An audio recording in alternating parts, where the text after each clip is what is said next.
मैं लापता बुलान करीम की बहन। मेरे भाई को 4 जनवरी 2013 शाम के 4 बजे पसनी एयरपोर्ट के मकाम से अगवा किया गया। इस वक्त मेरे भाई का उम्र 16 साल था। वो मैट्रिक के स्टूडेंट थे। हमने अपने भाई की गुमशुदगी के FIR भी पसनी के थाने में दर्ज किए और उन गवाहों को भी पेश किया जो इस वक्त मेरे भाई के साथ थे। ग्वादर और कोयटा कमिश्नर के सामने भी पेश हुए, लेकिन आज तक हमें कुछ भी पता नहीं चला हमारे भाई जिंदा भी हैं या नहीं। हम इस्लामाबाद इस उम्मीद से आए हैं कि हमारी आवाज को सुना जाए, हमारी फरियाद को सुना जाए और हमारे भाइयों को वाजियात किए जाए।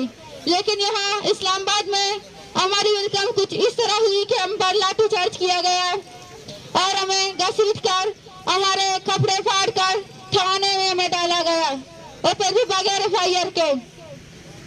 अब तो मुझे बहुत डर लगता है ये कहते हुए कि मेरे भाई ने अगर कोई जुर्म किया है तो उसको अपनी अदालतों में पेश करे, क्योंकि बालाच भी एक बलोच था, उसको भी रियासत ने अपने ही कानून के हवाले कर दिया और उन्हीं अदालतों में पेश कर दिया और बोला कि उनको बगैर कसूर के रिहा करेंगे। लेकिन कानून अदालत के सामने पेश करने के बावजूद उसको फेक एनकाउंटर में शहीद किया गया। मैं डरती हूँ कि मेरे भाई को भी कहीं अदालत में पेश करने के बाद फेक एनकाउंटर में मारा ना जाए। यहाँ पर जो माँ बैठी हुई है वो खौफजदा है, वो जो बहनें बैठी हुई हैं वो अंदर से खोखला हो चुकी हैं कि हमारे भाइयों को कहीं कुछ ना कर दे। हम सब अंदर से डरे हुए हैं, खौफजदा हैं कि हमारे भाइयों को कहीं मार ना डाले। आप हमें हमारी जिंदा भाइयों चाहिए, जैसे आप लोग उठा कर ले गए वैसे हमारे भाइयों चाहिए। मैं तो सोचने लगती है कि फरहान फिर से जिंदा हो गया है।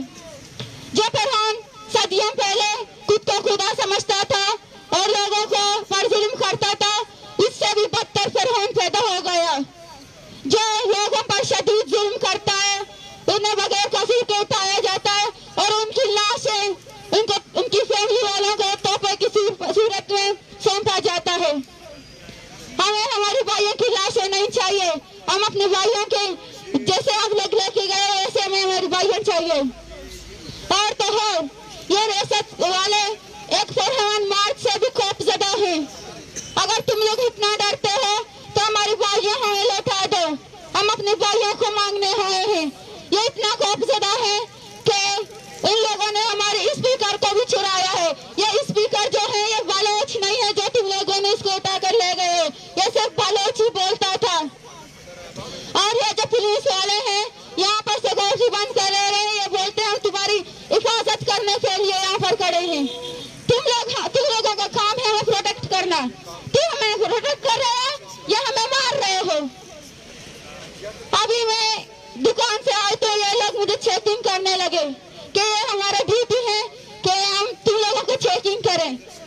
हम यहाँ लोग मार्च के ऐसे हम मिसिंग फैमिली के जो लवाकिन हैं, हमें तुम लोग चेकिंग करते हो। और जो इस रात 5 बंदे यहाँ पर आए, हमारे जो माए बहने हैं उनको डराए, उन पर बंदूकें उन लोगों ने कहा कि आप लोग खामोश रहें। उनको खौफजदा करने की कोशिश की उन लोगों ने। वो तुम लोगों ने नहीं देखा कि कौन थे, क्या करने आए थे? अब रियासत इतना खत्म हो चुका है, इतना कंगाल हो चुका है कि स्पीकरों को भी चोरी करने पर तुले हुए हैं। वो इनके अपने ही बंदे हैं, इन्हीं रियासत के लोग हैं, वरना हम आदमी के पास तो लीगल बॉडी नहीं होता है, बंदूकें नहीं होती हैं। हमारे पास बंदूकें नहीं है, हमारी बंदूकें सिर्फ हमारी तस्वीरें हैं।